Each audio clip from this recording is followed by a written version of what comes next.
Sou mestre em Direito do Estado e eu entrei para conhecer e estudar melhor o processo participativo do Plano Nacional de Educação atual e tive a felicidade de conhecer a fundo um pouco mais e entrar e agora militar junto com a Campanha Nacional pelo Direito à Educação, quando eu conheci também o Dr. Salomão Ximenes e a doutora Karina. Foi também uma resposta pessoal, também uma angústia de perceber que as denúncias vinham chegando, a gente tinha notícia de agressões e como advogada eu ficava pensando se não havia nada que pudéssemos fazer. Foi quando acabei procurando e descobri que essa iniciativa já estava em andamento.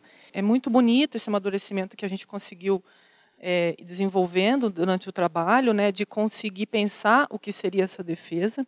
Quando você pensa em defesa, especialmente no aspecto jurídico, você está pensando em agressão, né, e tem muita coisa do que está sendo feito que é abordagem jurídica. E como a gente vai chamar de agressão, às vezes, procedimentos, notificações. Quer dizer, existe um debate maior sobre tudo isso, que eu acredito que é praticamente um envenenamento do ambiente político em que o direito não dá mais conta. Quer dizer, algumas pessoas mobilizam alguns instrumentos, nós vamos mobilizar no mesmo patamar uma defesa e a gente acaba, enfim, não resolvendo as questões se a gente não olha um pouco fora, né, um pouco fora do específico dos casos. Então, foi um pouco da proposta, né, que a gente desenvolveu, pensar uma defesa num sentido amplo, que significasse uma qualificação desse debate.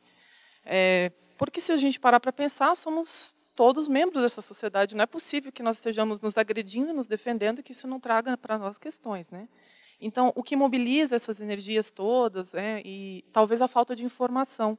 Então, o primeiro sentido de defesa que a gente pensa em trazer é a informação, esclarecimento, e não somente aos professores, né, que são o ator principal desse conflito, mas também aos próprios pais, né, as próprias questões que os levam a caminhar nesse tipo de energia de enfrentamento e informá-los para que isso possa diluir, esse conflito possa ser diluído por outros caminhos, que não o caminho do enfrentamento jurídico específico, que não é a nossa principal estratégia orientada.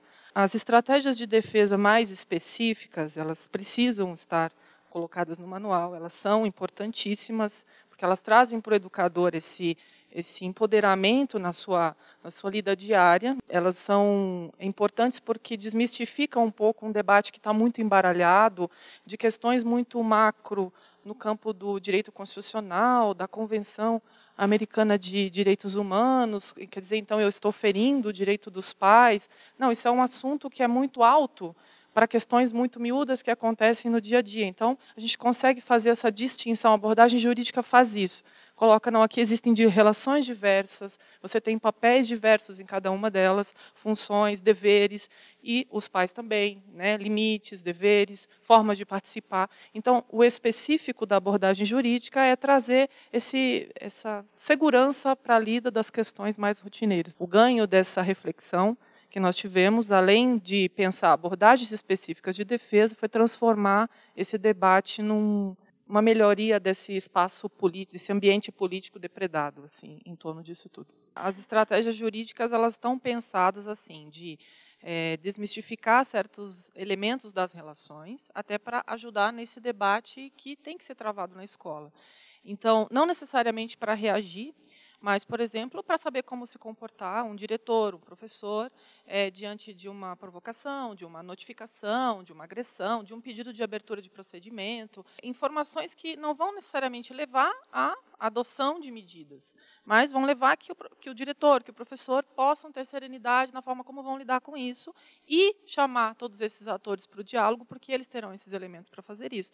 Porque, assim, como ele disse, né, bom, são questões jurídicas, às vezes nos amarram, né, em relação a como proceder, o que dizer, e nós entendemos os elementos jurídicos dessa forma. A partir do momento que vocês todos podem ter essas informações, fica diferente travar esse diálogo mais seguro e empático, enfim, e trazer conseguir resgatar essas relações, torná-las mais possíveis, direito como propagador desse diálogo e dessa melhoria do ambiente.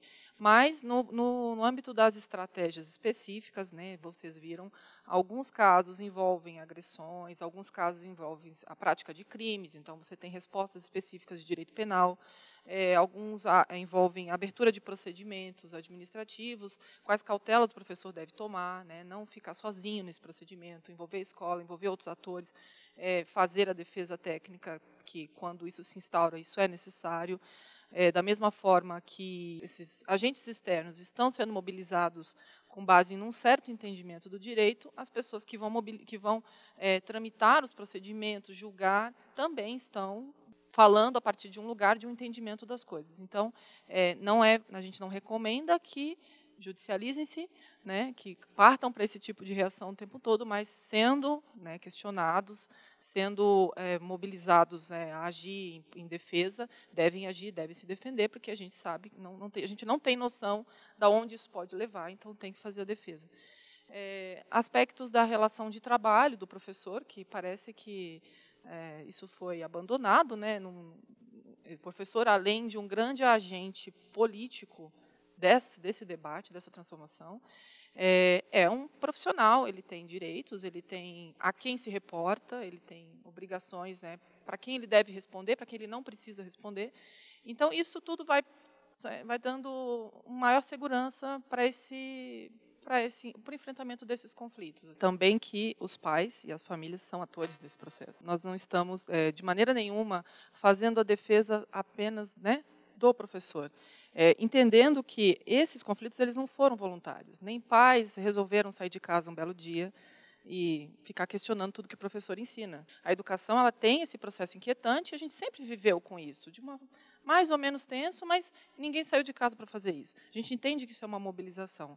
E tirar os pais, né, as famílias desse debate também, fazendo a defesa do professor, a gente entendeu que não seria uma abordagem correta. E nós também pensamos assim questões para os pais, né, assim, questões como eles podem participar, quais são os canais. Né, existem meios que eles podem interagir, se sentir representados nos conflitos, a forma como vão se resolver, sem né, excluí-los desse debate. Então, isso é uma questão que ficou faltando abordar, né, que são atores relevantes também desse conflito.